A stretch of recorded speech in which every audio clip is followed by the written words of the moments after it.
All right, this is our 1993 MR2 non-turbo base edition. And if you're wondering how to get the alternator out, we've been struggling with this and finally figured it out.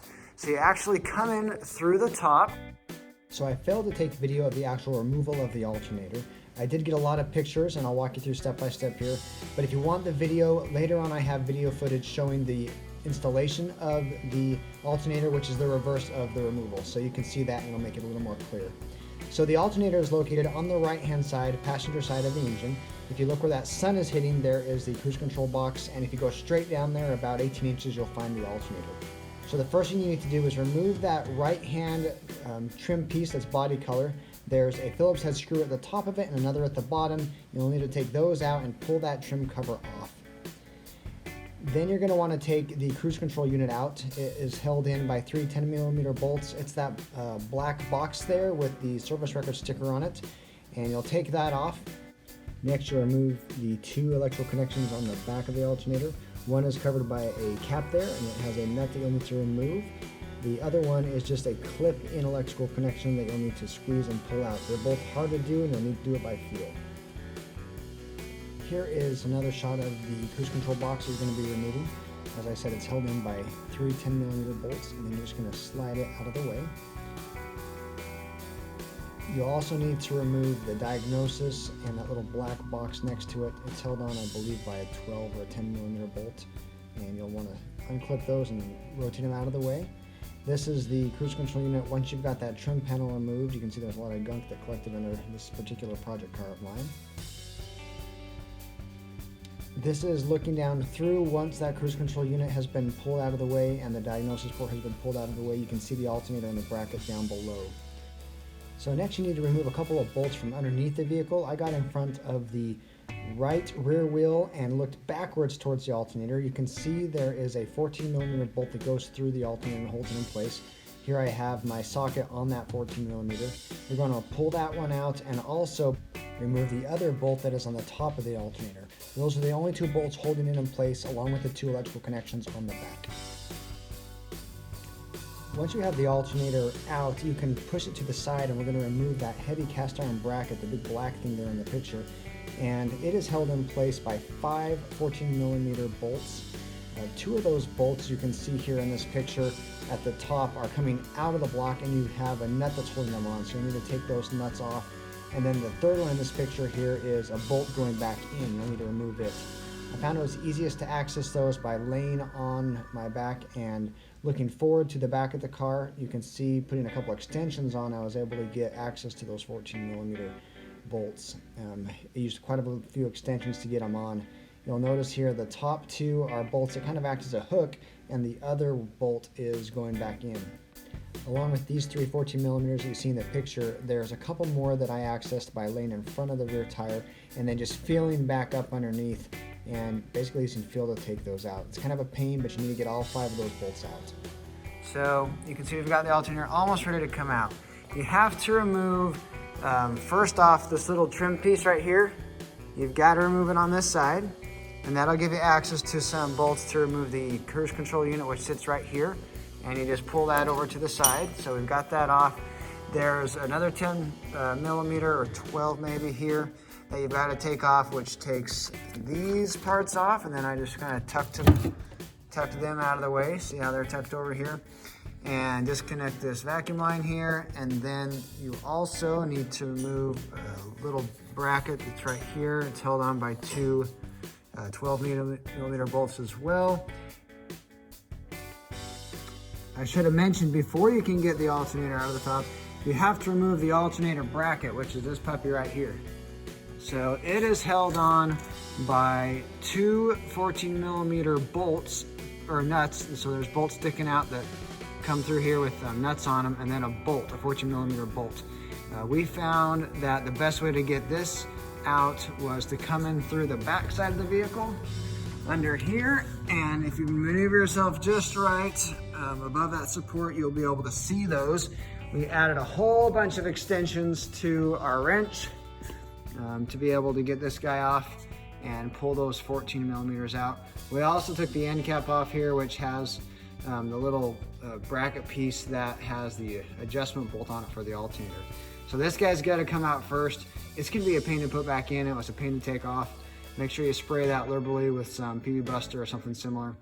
Pull it out, and then following behind it, the alternator just fits. You have to push a little bit, but it'll come out, and then you can pull the alternator out. All right, still trying to get the alternator out. We actually couldn't get past this electrical connection here. So we unclipped this guy, and now we're gonna pull this up. There's a little bolt down there, and then there's another bolt on this side that need to come out, and then this guy can rotate up. And I think that'll give us the clearance. All right, we're gonna try and pull it out. This is the moment of truth here. Get this guy out of the way.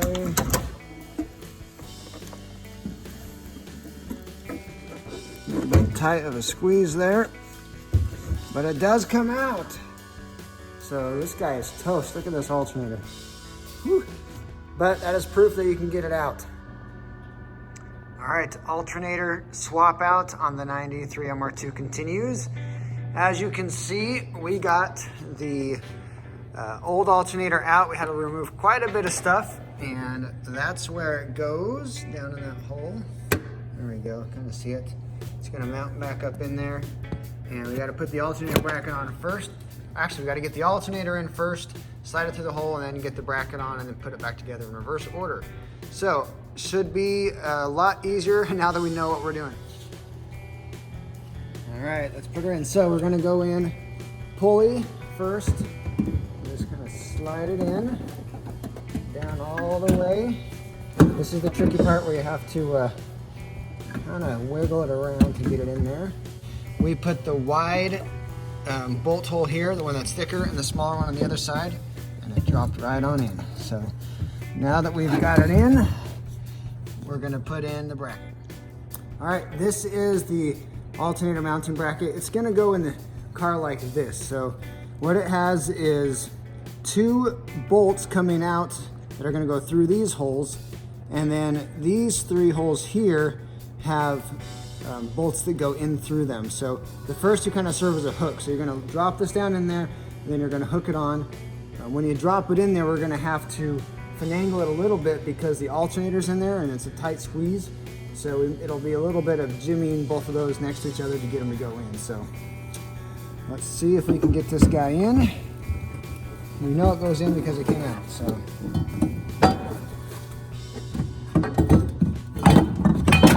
There we go. And put the alternator up and out. All right, we were able to hook the bracket on top of the bolts to hold it in place. I'm gonna try to get this down in there. I know it's kind of weird angle for you, but you can see how that hooks in there. And we have found that the best way to actually tighten those bolts is with a lot of extensions and actually come around to the back of the car, and you can look your way up through here and you can actually see those holes. See, there's one of the bolts right there. So we're just gonna tighten it through the back with a lot of extensions. It's easier than trying to get your hands down. All right, we got the bracket mounted, and then before we put the cap of the bracket on, we've got the alternator slid in there, and we're gonna make sure it lines up with the bolts because it gives us a little more room to work, and then we'll put this end cap back on right here. So we're gonna put the end cap on here at the very end. All right, so our progress, we have got the alternator back on. We're able to get it aligned with the lower bracket first. It took a long time and a punch to be able to finally get it to center, and we got the bolt in. Then we got the belt slipped on and got it looped over both pulleys. And now we're going to put this guy back on. He goes on the end of this bracket right here. So it's gonna come on the end. Like so. All right, so we got the alternator adjustment bracket on, and we've got the belt on, and we've got it tensioned up, ready to put everything else back together. So this bracket goes on first with 10mm on top and 10mm on bottom. And this bracket goes back on with the 10mm here. Don't forget to reconnect your vacuum line here, it goes up underneath.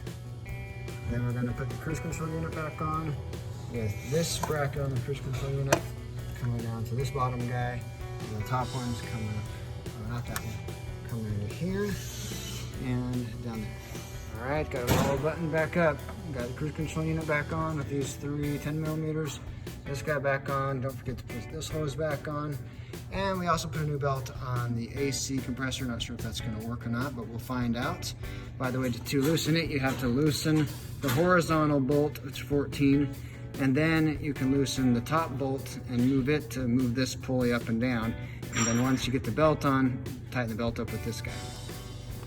All right, we reconnected the battery, and now we are going to see if it starts up and if our belts are all good and everything's running.